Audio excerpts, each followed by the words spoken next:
Welcome to another edition of the Giants Huddle Podcast, the Baldy's Breakdown Edition, brought to you by Citizens, the official bank of the Giants. I'm coming to you live from the Hackensack Meridian Health Podcast Studio. Keep getting better. Joined by the one and only Brian Baldinger. This is not NFL Films you're at, Baldy. Are you on the West Coast? Where you at? Yeah, I did the Rams game yesterday, Rams Colts. So I'm here at the NFL Network. So I'm over here up on the third floor. Got an office over here. So I was just breaking everything down over here today. But yeah, I'm out here on the West Coast. But I felt like, honestly, John, that I could feel the energy of MetLife Stadium all the way here. Just watching that and seeing the opening drive and the whole thing. I mean, it was what fans have been craving for a long time. All right, so let's not bury the lead here, and that's Jaxson Dart. And the way I kind of referred to him after the game yesterday, Baldy, he was a playmaker, right? Whatever he needed to do, whether it was running the ball, scrambling, stepping up in the pocket, and then completing a pass. There's a little rollout where he kind of told Darius Slayton, come back to the ball. He completes that pass. There wasn't a ton of, not a ton of, drop back, foot lands, ball out quickly, but that was okay. As a rookie, he's going to get better at that. But he just made enough plays, especially on big spots on third downs, for the Giants to score enough points to win this game. He plays with a great deal of awareness. He didn't turn the ball over, John. Yep. This is a team that had been taking the ball away. He didn't give them anything. And the opening drive was just perfection, but it was a mix of, okay, he's a very good runner. He's not a guy that's just like, maybe he's too aggressive. Maybe that has to sort of change a little bit. But, the touchdown run and the lead block by Scadaboo and, to finishing that drive, I just thought, when he had to throw the ball over the middle, whether it was to Theo or to Neighbors when he was healthy, he stepped up and made those throws. And he doesn't lack confidence for making those dangerous throws in the middle of the field against a very talented defense. And look, we talked about it on our pregame show with Tiki Barber, who does our pregames with us over here, Baldy. And look, we tried to be very clear with Giant fans. This quarterback's not going to come in here, especially a rookie, and be your savior, right? You're going to have to support him. And you brought it up on that first drive. On that first drive, Baldy, they went down and they drove it, I think it was 75 yards on 9 plays. 79 yards. Yeah. And he had 2 completions for 21 yards. Do you know why? Yeah.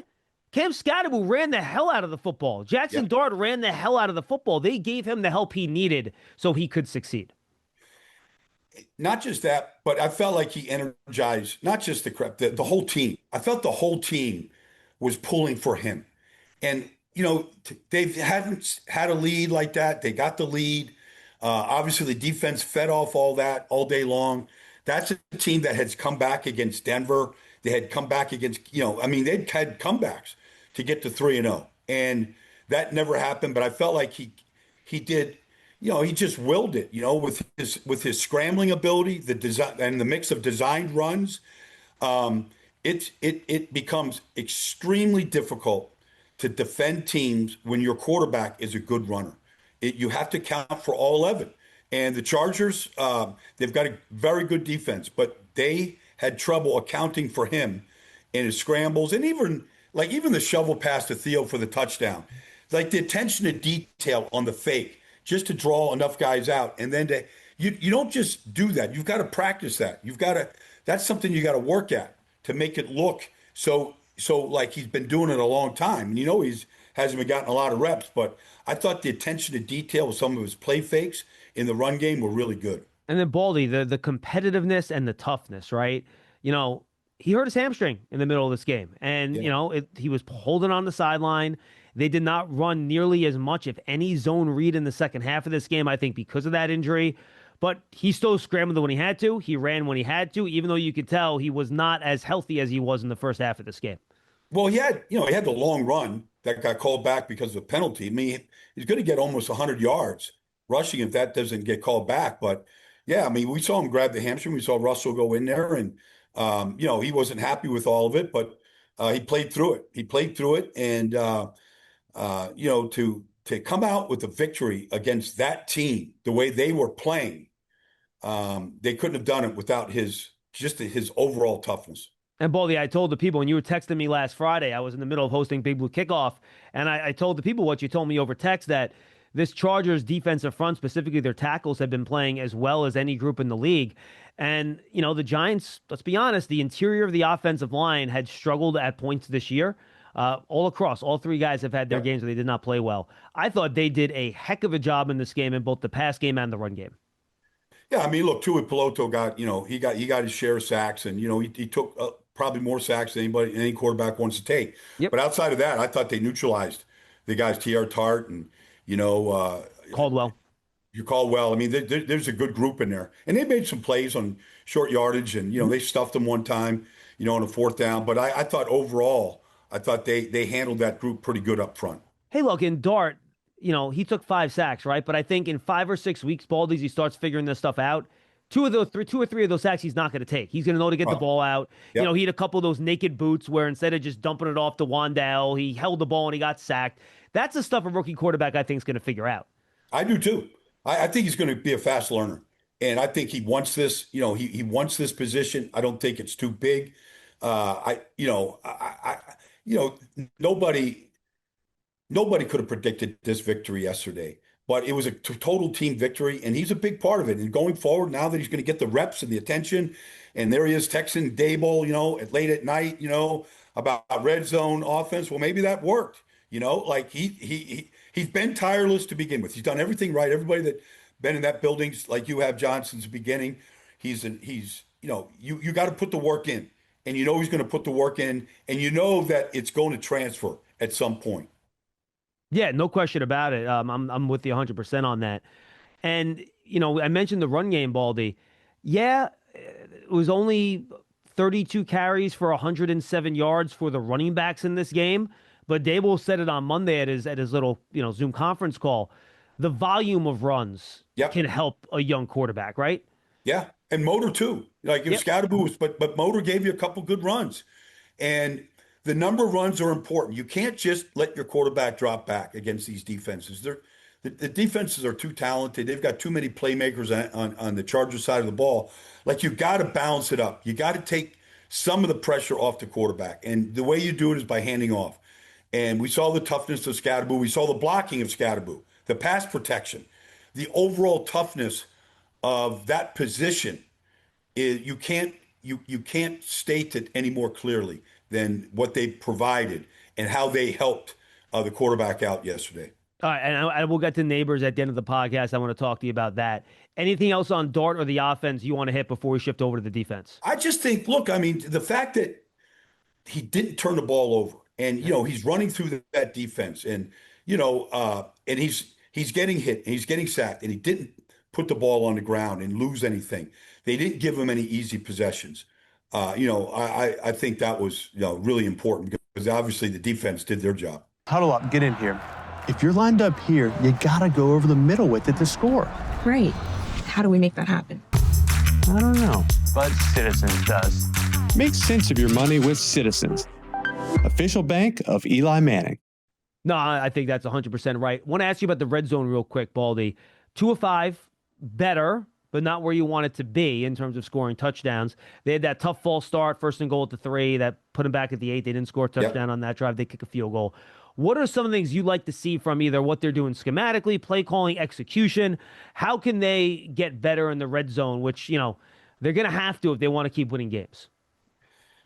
Well, I feel like when you get down to the 3, um, you, I think there's a lot of things schematically you can do. I saw the Eagles go 3 for 3 in the red zone yesterday. They were all different plays, all different style of plays, shovel pass, a quad look. I mean, there's just things you could do from a formation standpoint where you're trying to get a numbers advantage and not just trying to move a brick wall in front of you where everybody's just diving into the gaps and there is no room right there.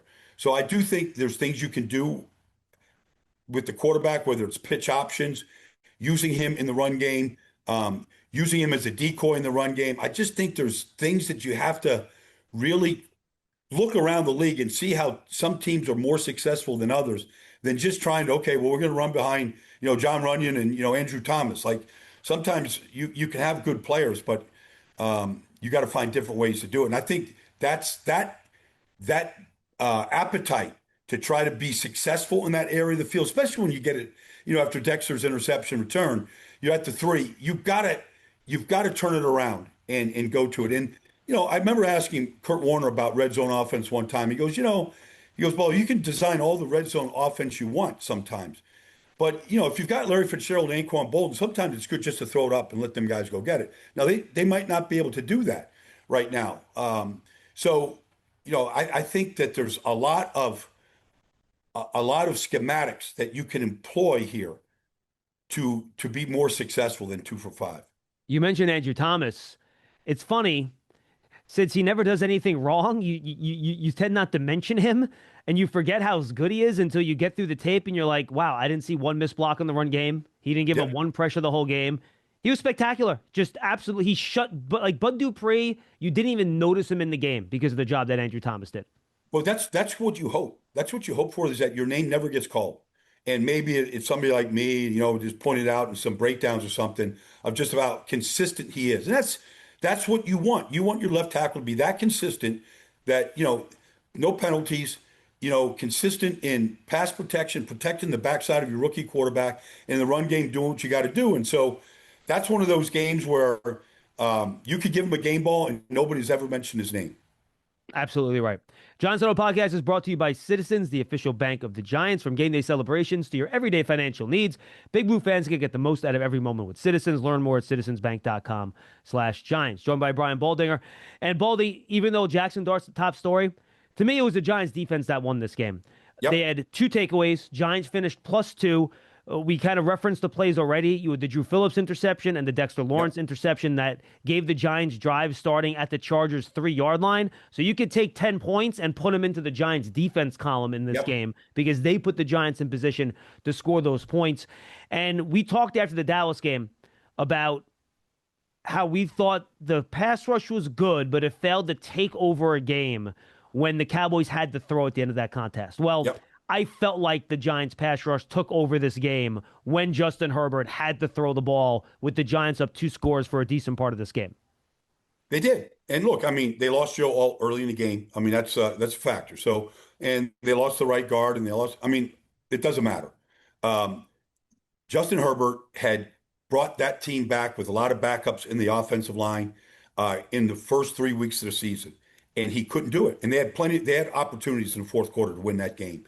And Bernsey and Kayvon and Abdul and Dexter, they played so well together. The twist stunts that they were running, they were getting home. They hit Herbert 12 times. He hadn't been hit 12 times in a game, and I don't know how long. And they affected him, and it wasn't about the number of sacks, but they moved him. And they moved him, and they hit him, and they forced a lot of incompletions and throwaways. And I thought it was Dexter's best game, not just because of the interception, but I thought it was his best game. They got what they needed from him with a push in the middle. The twist stunts have been fantastic. And Bernsey is just, because Kayvon and Abdul are giving him really good rushes, they can do a lot of things with him. They can drop him into coverage. They can play him at linebacker. They can spy with him. And so I thought, he's been their best defensive player all year. He had a tremendous month of September.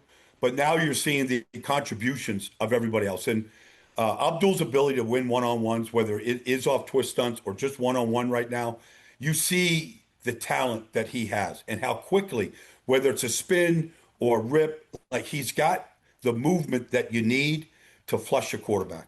Yeah, I thought they used more of those games and twist and stunts than we've seen him use in any game this year. And that was the game, the play that closed the game, Baldy. And, Jamari Salyers at right guard for the Chargers. He understandably so is very concerned with Dexter Lawrence, who's lined up in front of him. And they run a TE twist, and he's following Dexter Lawrence. Brian Burns it's a no-hitter. No one even puts a hand on him as he runs into the backfield. And the thing about Burns too, Baldy, when he gets near a quarterback, he's so long and athletic. You see quarterbacks sometimes avoid pressure. Very rarely does Brian Burns fail to finish one of those sacks. Yeah. No, he closes. He closes so well. And he truly is Spider-Man. Like, he's just arms and legs, and he's just out there.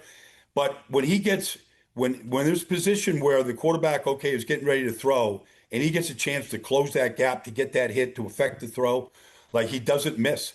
And it's the best football that he has played in his career right now. This is better than any point in Carolina. He's been a Pro Bowl player, but he's playing at a different level right now. And it's the other guys around him too, but he's just playing like he is really locked in all phases of the game right now.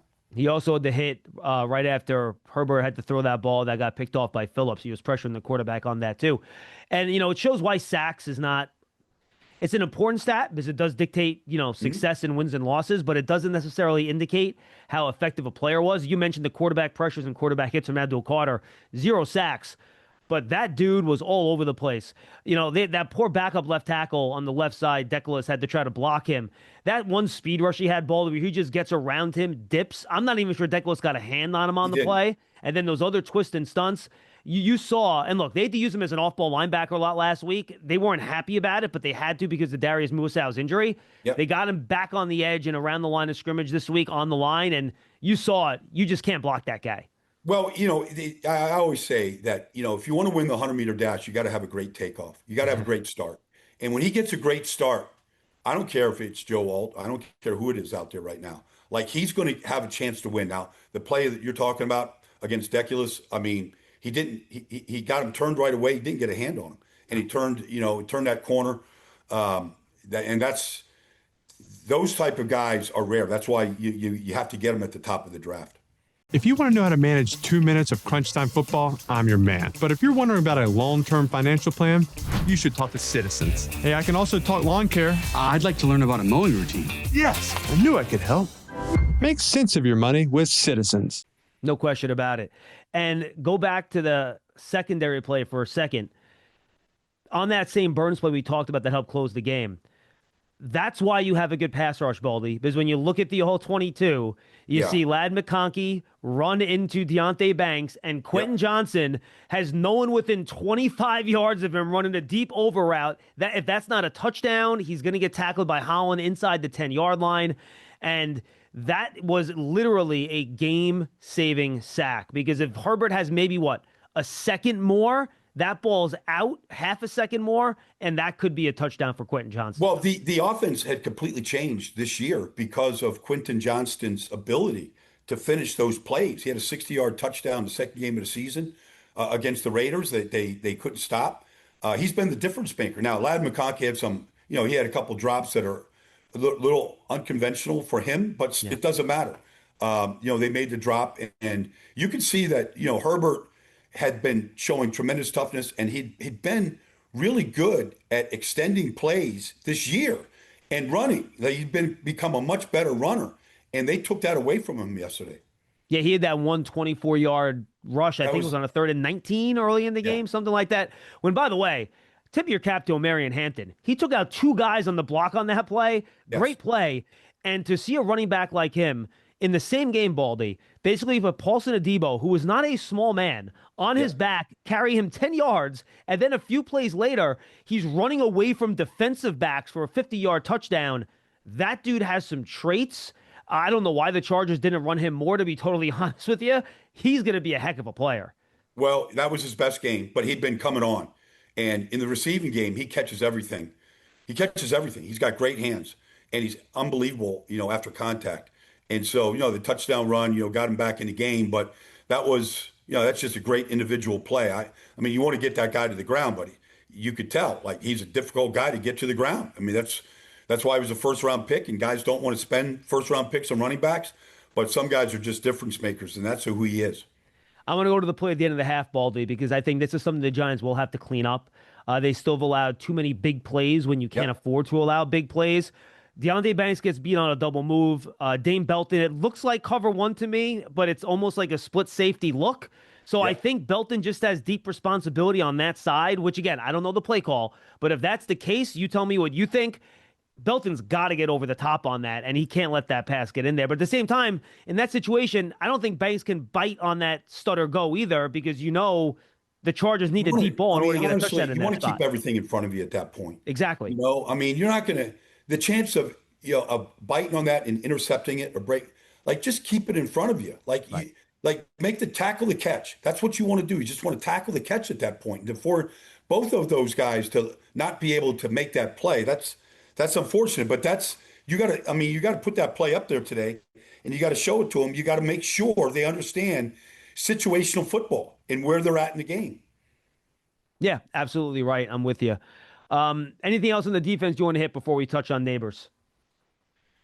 I just thought that, I thought Shane really called a good game, though, against this team that has because the offense had changed with the Chargers. They really balanced things up. They were Bo Schembechler's offense all year last year. They wanted to just control the line of scrimmage, but they had opened it up, especially with getting Keenan Allen back and the year that Ladd has, and now Quinton coming on. Like, that is a dangerous offense, and they didn't give up a lot of big pass plays in that game, and that's a credit because that quarterback can throw it deep as well as anybody in this business. Yeah, absolutely. Nice job by the defense. All right. Now, of course, Baldy, even when good things happen for the Giants, it should be a joyous day. Jaxson Dart, the new era begins. First win for him. The Giants lose a guy you could argue is their best player, certainly their best offensive player in Malik Neighbors. It was confirmed today he tore his ACL. He's going to miss the remainder of the season. I don't think you can overstate the impact of a loss like this on an offense. What do the Giants do now moving forward? You can't replace him. How do you survive without him? Well, I mean, just the play itself. I mean, I just think, Jackson saw a free play. It was offsides. I think he saw it, and he just, I'll take the deep shot, and he just came down wrong. It's only Baldy can the Giants on a free play, have something bad happen to them. It's amazing. But what you don't want, though, honestly, John, is like, here we go again. We're the Giants. You can't, like, we saw Saquon go down, early in the year, a couple of years ago, and you can't just. We've seen Andrew Thomas, on a opening kickoff, block kick, tear his hamstring. You just can't say, here we go. Like, there's opportunities now for Wandale, for Slayton. I think there was questions why Slayton is even here. We haven't seen anything from Jalen Hyatt. Like, it's going to give an opportunity for other players to step up. Maybe the tight ends become a bigger role. We don't really know, but somebody's got to help fill that void. Nobody's going to be Malik Neighbors. There is no Malik Neighbors on the roster. But it's going to have to be cobbled together by the whole group and the quarterback play, and maybe the running game gets picked up a little bit. And so there's going to have to do it a different way. You can't say, okay, third down, go to Malik. I don't care what the bracket, man, best corner, whatever. Like, they're going to have to find other ways to move the football than just to rely on Malik Neighbors. And it may take all of the roster to do it. But that's the coaches got to be better. The opportunities that are going to present themselves to other players, they got to take advantage of it. That's the catch by Slayton on third down yesterday was a big play, coming back. And so those guys have to step up. And look, you mentioned Hyatt and Slayton. I'll throw Bo Collins in there, an undrafted rookie free agent they kept on the roster. Maybe a little Jordan Humphrey gets called up from the practice squad. He's been a guy that's had success in this league, so you're right. It's going to be a team effort. How now, Baldy, does his loss impact how maybe how you're coaching up Jaxson Dart is maybe the wrong way to put it, but how he has to operate without that true number one? And does it impact your ability now to evaluate him over the next 13 games? I hope not. I hope not. I mean, yes. Like, I'm out here watching the Rams yesterday, and Stafford and Nakua is what you hope a great quarterback and receiver, the relationship you have. Where it's third down, I know he's going to win. I'm going to get it to him. And you could do that with Malik. And so the evaluation is going to be different. But maybe it's, in some ways, it's going to speed up the process because he's not going to have the reliable thing. He's going to have to go through progressions. He's going to have to find the open guy, knowing that this guy who wins just on the jump balls alone, where you have that ability just to throw it up and let him go get it, the way that he's done for the first 20 games of his career, like, you hope that it's going to take him and make him go through progressions even faster and be able to find the open guy. And he's going to have to, his eyes and feet and his mechanics are going to have to be better, even better. All right, Baldy, I must admit, they've not played a national game yet, and they've been on, I think, at the same time as the Giants a lot of the games this year, except when the Giants played on Sunday night. I have not watched a second of New Orleans Saints football this year. So give me a little thumbnail on what the Giants are running into when they play the Saints next week. Well, I'll tell you, I mean, they took Buffalo into the fourth quarter yesterday. Like, they were toe for toe with Buffalo. All right. If you watch them against Arizona, they've got the ball to Juwan Johnson, the tight end, in the end zone to tie the game up, and Buda Baker makes a play to get the ball out. They have been right, except for one game where they got blown out. The three other games have been highly competitive. Alvin Kamara looks like the Kamara that we're used to seeing. Like, he's back to looking really good. They've got a talented offensive line. They got two number one picks at the tackle position. They're pretty healthy up front. Kellen Moore is a great play caller. Yesterday, they played really good defense yesterday for the most part. Now, Josh Allen made some plays late in the game to kind of open it up, but that was a 2-point game into the fourth quarter yesterday. I saw them in training camp, John, and I thought I saw a 126 play scrimmage. I didn't see anybody bitch or complain. 126 play full scale scrimmage, 2 games of 126 plays. They wanted conditioning, they wanted tempo, and Spencer Rattler had won the job. He's just been a fighter out there, and fighting for everything. Like, they don't give you anything. All right, so it'll be a tough game for the Giants in that building where I know the Saints have not won a lot of games there over the past couple of years, but it's a very difficult place to play. And who knows? Maybe, I don't know if they're going to go with Tyler Shook at some point here, or maybe not. We'll see. But if they try to get a spark the way the Giants did this week, but it'll be Giants and Saints coming up next week. Baldy, anything you're doing, you're up to that you want the folks to check out? By the way, I've been enjoying your spots on the Move the Sticks podcast every Monday with DJ and Bucky. You guys doing a great job, by the way. I just did that podcast with Bucky and DJ before I came on with you, John. So I'll be doing that every Monday. But I'm be sending some videos here for Baldy's breakdowns on the defensive front and on Jaxson Dart. So we'll get that out. We'll get that up on all the websites for you guys. And really, I'm just going through each game, trying to get through as many of these games today as I can. We'll finish up tomorrow.